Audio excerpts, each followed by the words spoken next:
Halo guys, balik lagi bersama Bang Theo di sini. Kali ini Bang Theo akan melanjutkan cerita Again the Sky Supreme.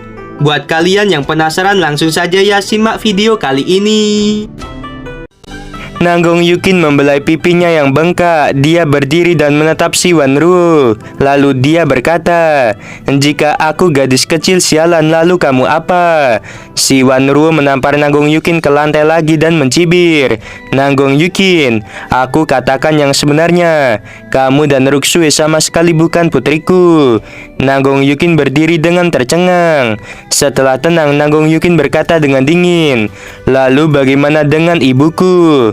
Si Wanru berkata sambil mencibir, "Tunggu sampai ratu ini memberitahumu secara perlahan bagaimana ibumu saat itu merayu Raja Nanggong dan akhirnya mengandung kamu dan Ruksue. Saat itu ratu ini adalah putri sulung yang bermartabat dari keluarga Si. Ketika aku menikah dengan Raja Nanggong, aku bertemu dengan pelayan bernama Niro. Aku melihat bahwa dia selalu jujur dan bertanggung jawab. Jadi aku membawanya ke dinasti Nanggong. Tetapi aku tidak pernah berpikir bahwa dia akan berani merayu Raja Nanggong dan mengandungmu di belakangku. Aku sangat benci. Aku tidak bisa membiarkan dia bertahan hidup." Setelah jeda, si Wanru berkata dengan marah, "Tapi aku tidak menyangka bahwa setelah wanita sialan itu melahirkanmu, seseorang membawamu pergi. Tidak lama setelah itu, Niro wanita sialan itu mengandung Ruksue. Tapi saat itu aku telah memutuskan bahwa aku tidak akan pernah mengampuni dia. Jadi aku menghabisinya. Aku ingat dengan sangat jelas malam itu. Aku memegang Ruksue dengan tanganku dan membiarkan ibumu memilih, haruskah aku menghabisi dia atau Ruksue. Pada akhirnya, ibumu berlutut di depanku untuk menyelamatkan Ruksue, dan aku menghabisi dia dengan pedang." Mendengarkan hal itu, tubuh Nanggong Yukin bergetar. Dia menatap si Wanru dengan mata merah dan berteriak sambil menangis, "Dasar binatang buas, aku akan menghabisimu." Nanggong Yukin mencoba yang terbaik untuk menerkam si Wanru, tetapi si Wanru mengulurkan tangan kanannya dan meraih lehernya. Wajah Nanggong Yukin memerah dan dia tidak bisa bernapas. Air matanya mengaburkan pandangannya. Si Wanru berkata, "Ceritanya belum berakhir, jangan khawatir. Aku akan memberitahumu secara perlahan. Setelah ibumu meninggal, aku ingin menghabisi Ruksue, tetapi Raja Nanggong datang. Jika bukan karena Raja Nanggong, Ruksue pasti sudah mati. Apakah kamu bertanya-tanya mengapa Duan Changtian menemukanmu setelah lebih dari 10 tahun? Itu karena aku menangkap orang yang mengirimmu ke kota Wang Yue. Orang itu adalah pamanmu. Aku menyiksa pamanmu selama 10 tahun. Dia tidak tahan lagi. Jadi dia memberitahumu bahwa kamu ada di kota Wang Yue. Kemudian, aku meminta Duan Changtian untuk membawamu kembali. Lagi pula dengan kecantikanmu aku dapat memanfaatkan dirimu. Misalnya, sekarang kamu akan menikah dengan tuan muda dari Sekte Abadi." Pada saat ini Nanggong Yukin yang dicekik menangis dan matanya membengkak. Lalu dia berteriak, "Kamu bukan manusia. Kamu iblis tidak tahu malu. Aku tidak akan membiarkanmu. Aku tidak akan pernah menikahi Ruyan Chen. Aku lahir dari keluarga Tan dan mati sebagai orang dari keluarga Tan." Si Wanru berkata dengan dingin, "Gadis kecil sialan, jangan banyak bicara, aku jamin kamu akan setuju." Setelah dia selesai berbicara, si Wanru berkata lagi, "Tetua Duan, bawa mereka masuk." Duan Changtian membawa beberapa orang berpakaian hitam ke dalam ruangan. Duan Changtian berkata, "Berlutut." Si Wanru melambaikan tangan kanannya dan melemparkan Nanggong Yukin ke lantai. Lalu dia berkata, "Gadis kecil sialan, lihatlah, kelima orang ini adalah kakek nenekmu serta paman kedua, ketiga dan keempatmu. Selain Ruksue, orang-orang terdekatmu semuanya ada di sini." Mendengarkan hal itu, Nanggong Yukin menatap kelima orang itu sambil menangis. Wanita tua itu memegang Nanggong Yukin di tangannya dan berkata, "Kiner, cucu perempuanku, nenek mendengar percakapanmu sebelumnya. Jangan dengarkan omong kosong wanita jahat ini. Sebenarnya bukan ibumu yang menggoda Raja Nanggong, tetapi Raja Nanggong mengingini kecantikan ibumu dan menajiskan ibumu. Kiner, nenek tidak takut mati. Kamu harus ingat melihat bahwa meskipun ayahmu sekarang adalah raja di Nasinanggong, tetapi dia adalah binatang. Sebelum dia selesai berbicara, si Wanru melambaikan tangan kanannya. Sebuah bilah angin memotong tenggorokan wanita tua itu dan dia mati di tempat. Nagong Yukin menangis dengan memilukan. Si Wanru berkata, "Jangan menangis." Dia melambaikan tangan kanannya. Sebilah pedang menebas kepala paman Nagong Yukin. Nagong Yukin menyeka air matanya. Dia menggelengkan kepalanya dengan keras dan berkata dengan ekspresi panik, "Jangan habisi lagi keluargaku. Aku berjanji padamu akan menikahi Ruyanchen." Si Wanru tersenyum dan berkata, "Tidak terlalu buruk. Ingat apa yang telah kamu katakan malam ini. Besok kamu nikahi Tuan Muda Ruyanchen. Setelah kamu menikah, kamu tidak dapat menggunakan sekte abadi untuk membalas dendam padaku. Kamu harus ingat bahwa paman ketiga, paman keempat, dan kakekmu ada di tanganku." Nagong Yukin menangis dan berkata, "Aku mengerti selama kamu tidak menyakiti keluargaku. Aku akan menjanjikan segalanya kepadamu." Si Wanru tersenyum. Dia melihat ke samping ke arah Duan Changtian. Lalu dia berkata bahwa mereka. Setelah Duan Changtian menjawab, dia memerintahkan pria berpakaian hitam untuk menyeret kakek, paman ketiga, paman keempat, dan 2 mayat. Si Wanru berjalan keluar dari ruangan dengan senyum cerah. Nagong Yukin merasakan kesedihan yang mendalam. Dia terus bersujud dan berkata, "Kakek, nenek, paman, Kiner minta maaf pada kalian. Kiner benar-benar minta maaf pada kalian." 1 jam kemudian, ketika malam tiba, sebuah bayangan jatuh dari langit dan berubah menjadi Tanyun di luar gerbang kota kekaisaran. Tanyun bergumam, "Yukin, aku di sini. Aku akan membawamu pergi malam ini." Setelah mengambil keputusan, Tanyun memutar tangan kanannya. Segera kulit di wajah Tanyun sedikit berkerut, seolah-olah dia telah berubah menjadi seorang lelaki tua. Tanyun menggunakan bulu milik singa naga emas untuk dijadikan rambut, bulu mata, dan janggut. Adapun singa naga emas, sekarang dia berada di dalam pagoda suci lantai 8. Setelah merubah penampilannya, Tanyun sedikit membungkuk dan berjalan menuju gerbang kota. Kota kekaisaran di Nasinanggong memiliki tembok setinggi puluhan ribu kaki dan lebarnya ratusan mil. Sebuah tirai cahaya keemasan menyelimuti seluruh kota kekaisaran. Tanyun secara sekilas tahu bahwa itu adalah formasi sub-abadi tingkat menengah, yaitu formasi Unicron emas. Formasi itu merupakan formasi yang digunakan untuk menyerang maupun bertahan. Di kedua sisi gerbang kota ada ribuan penjaga. Di bawah gerbang kota ada seorang jenderal yang sedang duduk. Tanyun melirik dan menemukan bahwa para penjaga di alam nadi ilahi tingkat ke-6. Di gerbang bagian atas ada lonceng raksasa bermotif naga. Itu digunakan untuk memberitahu semua orang bahwa ada musuh. Tanyun berjalan dengan tenang. Ketika dia melewati gerbang kota, seorang penjaga menemukan bahwa dia tidak dapat melihat tingkat kultivasi Tanyun. Lalu dia berkata dengan hormat, "Senior, tolong berikan batu roh tingkat tinggi." Tanyun berkata dengan suara serak, "Aku akan memberimu banyak hadiah." Setelah mengatakan hal itu, cincin Kiangkun Tanyun menyala. 10.000 batu roh tingkat tinggi melayang di depan penjaga. Penjaga itu berkata, "Junior mengucapkan terima kasih pada senior." Penjaga itu dengan senang hati memasukkan batu roh ke dalam cincin Kiangkun. Lalu dia berkata lagi, "Senior, hati-hati di jalan." Tanyun berjalan melewati gerbang kota. Ketika dia pertama kali melangkah ke kota kekaisaran, dia tiba-tiba merasakan aura yang kuat. Dengan jiwa Tanyun yang sebanding dengan orang di alam janin tingkat ketiga, dia dapat dengan akurat menilai bahwa ada orang kuat di alam janin tingkat pertama yang menggunakan kesadaran spiritualnya untuk memantau setiap gerakan semua orang. Seperti yang dipikirkan Tanyun, besok akan menjadi hari Yukin dan Ruyanchen menikah. Untuk mencegah terjadinya masalah, Raja Nanggong telah mengirim orang yang kuat untuk menggunakan kesadaran spiritualnya dan menjaga seluruh kota kekaisaran. Ketika Tanyun merasakan ada kesadaran spiritual yang menyelimuti dirinya, dia menggunakan langkah Dewa Hongmeng dan terbang melintasi langit dengan kecepatan yang tinggi. Setiap kali Tanyun berkedip, dia melintasi 6.500 mil. Setengah jam kemudian di gerbang istana, Tanyun muncul dari udara tipis dan menggunakan mata Dewa Hongmeng untuk memindai ratusan penjaga yang menjaga gerbang istana. Tiba-tiba, para penjaga tercengang dan suara Tanyun terdengar di dalam benak mereka. Semuanya di dalam hati kalian. Aku adalah tamu terhormat yang diundang oleh Raja Nanggong. Ratusan penjaga segera berkata dengan hormat, "Silahkan masuk."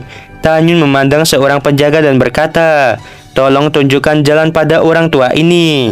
Setelah penjaga itu menjawab dengan hormat, dia mengantar Tanyun. Setelah memasuki tembok istana, Tanyun menemukan bahwa kesadaran spiritual yang tadi menyelimuti dirinya telah menghilang.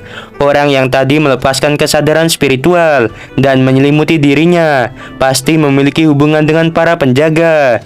Karena setelah para penjaga membawanya masuk ke dalam istana, kesadaran spiritualnya tidak lagi menyelimuti Tanyun. Tanyun berkata melalui transmisi suara, "Katakan padaku di mana tempat tinggal putri tertua."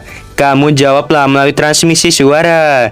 Penjaga itu berkata dengan jujur, "Putri tertua tinggal di Aula Yukin 400 mil di timur."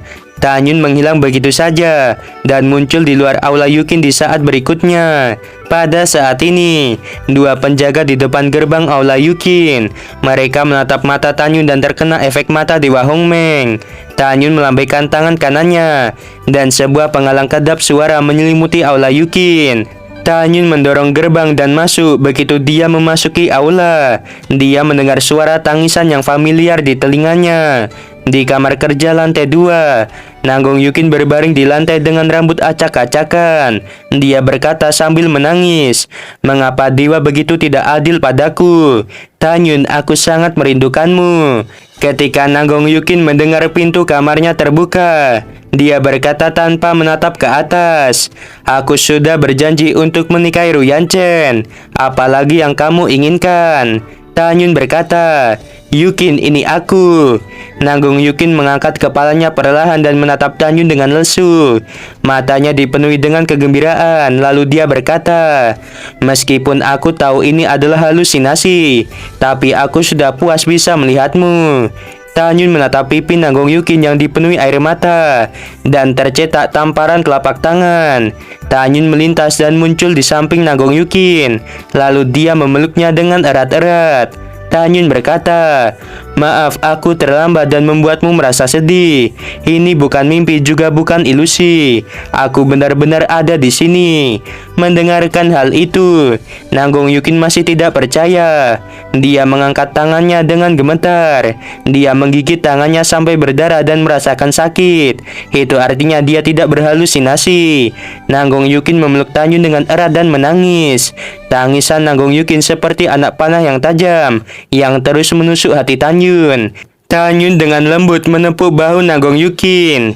Lalu dia berkata, "Yukin, jangan menangis. Aku akan membawamu pergi sekarang. Kita tidak akan pernah terpisah lagi dalam hidup ini." Nanggong Yukin tersedak dan berkata, "Tanyun, aku tidak bisa pergi sekarang. Kakekku, paman ketiga dan paman keempat masih di tangan Ratu Nanggong." Tanyun mengerutkan keningnya dan berkata, "Yukin, bukankah dia ibumu? Mengapa dia menangkap kakekmu?" Nanggong Yukin menyela, Tidak, dia sama sekali bukan ibuku. Ibuku telah dihabisi oleh iblis Ratu Nanggong." Setelah itu, Nanggong Yukin memberitahu Tanyun dengan sedih apa yang terjadi hari ini. Mendengarkan hal itu, Tanyun gemetar karena marah. Lalu dia berkata, "Si Wanru, wanita sialan ini dan Raja Nanggong, mereka berwajah manusia, tetapi memiliki hati binatang. Mereka pantas mati. Yukin, aku akan menyelamatkan kakek dan dua pamanmu. Lalu setelah menghabisi si Wanru, aku akan membawamu pergi." Setelah berbicara, Tanyun tiba-tiba memikirkan sesuatu. Matanya sedikit menyimpit dan berkata dengan serius, "Tidak, aku tidak bisa pergi begitu saja. Raja Nanggong memperlakukanmu dan ibu mertuaku seperti ini. Aku harus mempermalukan dia. Biarkan dinasti Nanggong menjadi bahan tertawaan seluruh benua hukuman surgawi. Aku ingin semua orang orang tahu bahwa kamu adalah wanitaku. Siapapun yang berani menggertakmu akan aku buat dia menyesal. Nagong Yukin berkata dengan cemas. Selama kamu menyelamatkan kakek dan dua pamanku, kamu langsung bawa aku pergi. Adapun kebencian lainnya, lupakan saja. Kamu harus menjadi lebih kuat dahulu. Tanyun memegang pipi Nagong Yukin dengan kedua tangannya. Lalu dia berkata, Ratu Nanggo memperlakukanmu seperti ini. Bahkan ayahmu sama saja. Aku tidak tahan dengan kebencian ini. Jangan khawatir, meskipun aku sekarang berada di alam ilahi tingkat 8, bahkan orang di alam janin tingkat ketiga bisa aku kalahkan. Selain itu, ada keratua yang membantuku. Jangan khawatir dan patuhlah. Sekarang beritahu aku berapa banyak orang di alam janin yang ada di dinasti Nanggong sekarang ini. Nagong Yukin mengangguk dan berkata dengan jujur, di antara tamu-tamu terhormat yang aku kenal, Ruyan Wuji, kepala sekte abadi. Dia berada di alam janin tingkat pertama. 3 leluhur dari sekte abadi, salah satunya di alam janin tingkat ketiga, dan 2 lainnya di alam janin tingkat kedua. Adapun leluhur surgawi Ruyan Wuji, yaitu Ruyan Gausian, dia sudah berada di alam janin tingkat ke-7. Ayah dari si Wanru, yaitu si Potian, dia di alam janin tingkat ke-6, dan ibunya dikatakan berada di alam janin tingkat ke-5. Ada juga 6 tetua dari keluarga Si. 3 di antaranya berada di alam janin tingkat ketiga, dan 3 lainnya berada di alam janin tingkat pertama. Leluhur penegak hukum dari Istana Jiwa Ilahi berada di alam janin tingkat ketiga. Selain orang-orang itu, Raja Nanggong di alam janin tingkat kedua, Jenderal Agung Timur, Jenderal Agung Selatan, dan Jenderal Agung Barat. Mereka bertiga di alam janin tingkat ketiga. Lalu Jenderal Agung Utara berada di alam janin tingkat keempat. Selain itu, aku tidak tahu apakah ada orang kuat lainnya di dinasti Nanggong atau tidak. Mendengarkan hal itu, butiran keringat halus muncul di dahi Tanyun. Dia merasa takut untuk sementara waktu. Hal pertama yang dia pikirkan adalah keajaiban bahwa sekte suci Wangfu tidak dihancurkan oleh mereka. Pada saat yang sama, Tanyun menebak bahwa mereka adalah kekuatan di balik para mata-mata yang ada di sekte suci Wangfu. Jika Istana Jiwa Ilahi, sekte abadi, dan kekuatan lainnya tahu bahwa sebelumnya di sekte suci Wangfu hanya ada Yuan Jinglun yang berada di alam janin tingkat pertama, Tanyun khawatir mereka pasti akan langsung menyerang sekte suci Wangfu. Selain takut, ekspresi Tanyun sangat serius pada saat ini. Dia tidak pernah menyangka ada begitu banyak orang di alam janin yang berkumpul di kota kekaisaran. Nagong Yukin melihat ekspresi Tanyun, lalu dia berkata dengan cemas, Tanyun, kakekku dan 2 pamanku dipenjara oleh Duan Changtian. Aku tidak tahu keberadaan mereka. Kamu berjanji padaku bahwa setelah kamu menyelamatkan mereka, kamu akan lari bersamaku. Jangan mengambil risiko, aku benar-benar takut kehilanganmu. Tanyun memeluk Nagong Yukin di tangannya. Kemudian dia berkata dengan keras, jangan khawatir, aku tahu bagaimana melakukannya. Sebelum Tanyun bisa menyelesaikan kata-katanya, tiba-tiba dia mendengar suara dari luar aula. Aku mendapat perintah dari Raja Nanggong. Karena semua tamu terhormat telah memasuki kota, gerbang kota kekaisaran akan ditutup. Dalam 3 hari ke depan, gerbang kota tidak akan dibuka, dan seluruh kota akan berpesta selama 3 hari. Selama periode ini, tidak ada yang bisa meninggalkan kota. Kalau tidak, mereka akan dihabisi tanpa ampun. Setelah mendengarkan hal itu, wajah Nagong Yukin dan Tanyun tampak muram. Nagong Yukin berkata, Tanyun, apa yang harus kita lakukan? Gerbang kota kekaisaran ditutup, kita tidak bisa keluar. Tanyun berkata, gadis bodoh, jangan khawatir. Aku punya rencana sendiri. Tanyun dengan lembut mencium dahi Nagong Yukin. Kemudian dia berkata, Yukin, temukan seseorang untuk menipu si Wanru agar dia datang ke sini. Kemudian aku akan membalaskan dendammu. Nagong Yukin menganggukkan kepalanya dan berkata, ya, aku akan mendengarkanmu. Kemudian Tanyun melepaskan kendali mata Dewa Hongmeng pada para penjaga yang sedang menjaga aula Yukin. Kemudian Nanggong Yukin berteriak. Salah satu penjaga berkata dengan cemas, "Putri, ada apa denganmu?" Nanggong Yukin berkata, "Aku tidak enak badan, pergi dan panggil ibuku." Setelah penjaga itu menjawab, dia buru-buru naik ke langit dan menghilang. Setelah beberapa saat, di kamar tidur Raja Nanggong, si Wanru dan Raja Nanggong yang berada di sofa mendengar suara cemas dari penjaga. "Nona, putri tertua tidak sehat, situasinya kritis." Raja Nanggong yang terganggu berkata dengan marah, "Cepatlah pergi." Penjaga itu berkata dengan panik, "Raja, tenangkanlah amarahmu." Di tempat tidur, Ratu Nanggong sedang menunggangi tubuh Raja Nanggong dan berkata dengan khawatir, "Raja, aku akan pergi dulu." Raja Nanggong berkata, "Kita masih melakukan hal ini, Kiner akan baik-baik saja." Dari kata-kata Raja Nanggong, kita bisa melihat dia lebih buruk dari binatang buas. Ratu Nanggong berkata, "Raja, Kiner tidak enak badan, aku mengkhawatirkannya."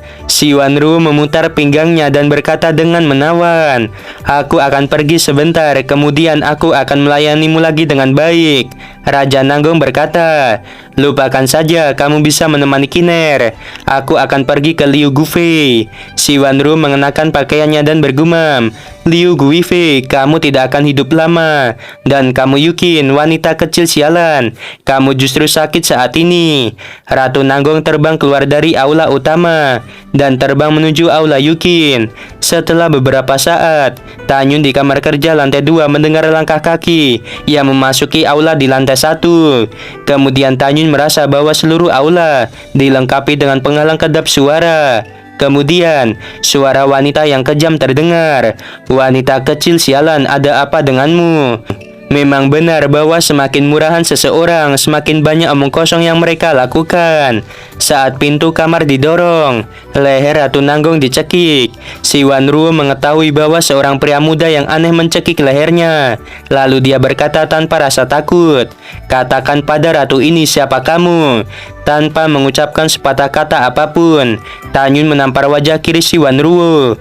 Pipinya langsung merah dan bengkak, dan seteguk darah keluar dari sudut mulutnya. Si Wanru berkata, "Sialan, apakah kamu tidak tahu siapa aku?" Tanyun menampar wajah si Wanru sebelah kanan. Si Wanru benar-benar tercengang. Sebagai ratu dinasti Nanggong dan anak tertua dari keluarga Si, dia tidak pernah berpikir bahwa seseorang akan berani menamparnya. Tanyun berkata dengan dingin, "Tidak masalah siapa kamu. Aku Tanyun bisa melakukan apa saja padamu." Mata si Wanru melebar. Lalu dia berkata, "Ternyata kamu adalah Tanyun. Bukankah kamu berada di pegunungan hukuman surgawi? Mengapa kamu ada di sini? Kamu juga di alam ilahi tingkat 8 sepertiku. Kota kekaisaran dijaga ketat, bagaimana kamu bisa masuk?" Mendengarkan hal itu, Tanyun berkata dengan keras, "Aku terlalu malas untuk berbicara omong kosong denganmu. Aku akan membiarkan Yukin yang akan menghabisimu." Mata Dewa Hongmeng. Mata Tanyun memancarkan cahaya merah, dan tiba-tiba ekspresi si Wanru menjadi kusam. Tanyun berkata, "Berikan penawarnya pada Yukin." Si Wanru segera mengeluarkan penawarnya dari cincin Kiangkun. Setelah Nanggong Yukin mengambil penawarnya, dia segera mendapatkan kembali kekuatannya di alam ilahi tingkat keempat. Nanggong Yukin memikirkan ibunya, nenek, paman tertua, dan paman keduanya. Dia mengeluarkan pedang dan hendak menghabisi si Wanru. Tanyun buru-buru menghentikannya. "Yukin, tunggu dulu. Selamatkan kakek, paman ketiga, dan paman keempat dulu, lalu habisi dia." Nanggong Yukin menahan keinginan untuk menghabisi si Wanru. Lalu dia mengangguk sambil menangis. Kemudian, Tanyun mengetahui dari mulut si Wanru bahwa kerabat Nanggong Yukin dikurung di ruang bawah tanah dan dijaga oleh Duan Changtian di alam ilahi tingkat sempurna. Tanyun berkata, "Bawa aku ke sana." Kemudian Tanyun berubah menjadi pria berusia 60 tahun dengan alis emas dan janggut emas. Dia mengikuti si Wanru dengan hormat dan meninggalkan aula Yukin. Beberapa saat kemudian, Tanyun mengikuti si Wanru ke ruang bawah tanahnya. Dalam perjalanan, ada penjaga yang memperhatikan bahwa pipi si Wanru merah dan bengkak. Mereka mengira itu karena Raja Nanggong, jadi tidak ada yang berani maju dan menanyainya. Tentu saja mereka tidak memiliki kualifikasi atau keberanian untuk bertanya. Setelah memasuki ruang bawah tanah yang gelap dan lembab, Duan Changtian mengerutkan keningnya dan berkata, "Nona, siapa yang memukulmu?" Sebuah suara terdengar, "Itu aku." Tanyun telah muncul di samping Duan Changtian. Kaki kanannya menendang kaki Duan Changtian satu demi satu seperti kilat. Darah berceceran. Kaki Duan Changtian hancur dan tubuhnya ditendang 3 kaki di udara.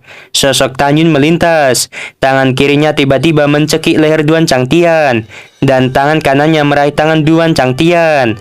Dalam teriakan Duan Changtian, seluruh lengan kirinya terkoyak.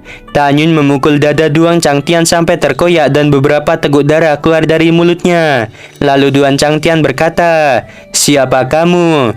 Tanyun mengeluarkan pagoda suci dan mengunci Duan Changtian di lantai pertama. Tanyun buru-buru melangkah maju. Dia menatap seorang lelaki tua dan 2 pria parubaya yang pucat karena ketakutan. Lalu dia bertanya, "Apakah kalian kakek Yukin, paman ketiga dan paman keempat?" Paman ketiga Yukin bertanya dengan cemas, "Itu benar, senior, siapa kamu?" Tanyun berkata, "Jangan takut, aku di sini untuk menyelamatkan kalian.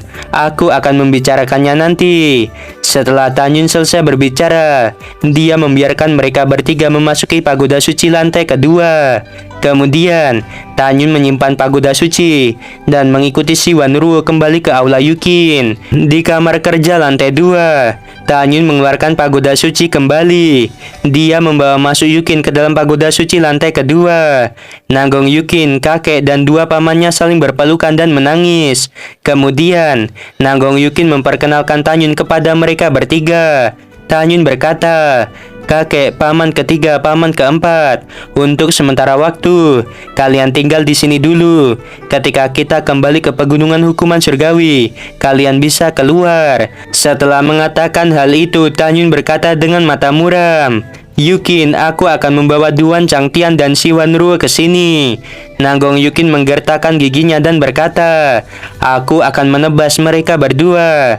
Tanyun mengangguk, dan tidak lama setelah dia meninggalkan lantai 2, dia kembali membawa Duan Changtian yang terluka parah di tangan kirinya, dan si Wanruo di tangan kanannya. Dengan lambaian tangan kanan Tanyun, kekuatan spiritual keemasan pucat berubah menjadi segel yang menekan kekuatan si Wanruo. Lalu Tanyun melepaskan kendali mata Dewa Hongmeng. Si Wanruo merasa ngeri ketika dia melihat Duan Changtian kehilangan lengan dan kakinya. Duan Changtian bertanya dengan lemah, "Nona, apakah kamu baik-baik saja?" Si Wanruo berkata, "Aku baik-baik saja." Kemudian si Wanruo merasakan niat membunuh yang mengerikan memancar dari Nanggong Yukin. Nanggong Yukin berkata, "Kamu iblis perempuan, aku ingin kamu mati." Nanggong Yukin memegang pedang di tangan kanannya. Dia memikirkan ibunya yang sudah meninggal. Itu membuat tangannya bergetar hebat. Nanggong Yukin tidak pernah membenci orang sedalam ini. Nanggong Yukin berjalan menuju si Wanruo selangkah demi selangkah. Dengan setiap langkah kebenciannya menjadi lebih kuat, dan kebencian membuatnya hampir kehilangan akalnya saat ini. Tubuh si Wanruo gemetar, lalu dia berkata, "Kiner, jangan habisi aku." Si Wanruo dia sangat ketakutan sehingga dia jatuh ke lantai. Nanggong Yukin berkata, "Pedang pertama ini, saat kamu meminta Duan Changtian untuk memisahkan aku dan Tanyun secara paksa." Dalam teriakan tragis si Wanruo, Nanggong Yukin memasukkan pedang ke pergelangan tangan kiri si Wanruo dan memutuskan ototnya. Wajah si Wanruo memucat kesakitan, dia berkeringat dan berguling-guling di lantai. Nanggong Yukin berkata, "Pedang kedua, kamu membuatku mengira kamu adalah ibuku selama bertahun-tahun." Nanggong Yukin mengayunkan pedangnya dan memotong otot tangan kanan si Wanruo. Si Wanruo berkata, "Yukin, aku salah. Tolong jangan sakiti aku lagi. Aku tidak akan memberitahu kejadian ini pada ayahmu." Si Wanruo saat ini berlutut di depan Nanggong Yukin. Nanggong Yukin berkata, "Jangan menyebut dia. Aku tidak memiliki ayah yang begitu kejam." Pedang ketiga untuk pamanku yang telah meninggal. Nanggong Yukin menusuk pergelangan kaki kiri si Wanruo dengan pedangnya dan memotong ototnya. Si Wanruo berkata, "Jangan habisi aku, jangan siksa aku. Yukin, aku akan memenuhi syarat apapun yang kamu minta." Nanggong Yukin berkata dengan dingin, "Aku akan menghabisimu." Pada titik ini, si Wanruo tahu bahwa tidak ada gunanya memohon, dan ketika dia ingin mengutuk Nanggong Yukin, Tanyun menjentikan jarinya dan kekuatan spiritual melesat ke tenggorokan si Wanruo. Nanggong Yukin berkata, "Si Wanruo, pedang keempat ini dikembalikan kepadamu untuk nenekku." Nanggong Yukin memotong otot kaki kanan si Wanruo dengan pedang. Nanggong Yukin berkata lagi, "Pedang kelima ini dikembalikan kepadamu untuk paman keduaku." Nanggong Yukin mengainkan pedangnya dan memotong tangan kiri si Wanruo. Waktunya Saweria dari Sukses Selalu semuanya. Sehat dan sukses selalu buat Mimin dan para penonton sekeluarga. Jangan lupa bahagia. Bolehlah mampir ke channelku. Maaf cuma dikit. Wah, terima kasih banyak ya bang ya. Adanya traktiran kayak gini, Mimin juga semangat lah buat lanjutin cerita NTZZ ya, yang terbilang tidak sepopuler dengan Donghua lainnya. Oke, sebelum video berakhir, Mimin mau bilang sungguh membagongkan. Terima kasih.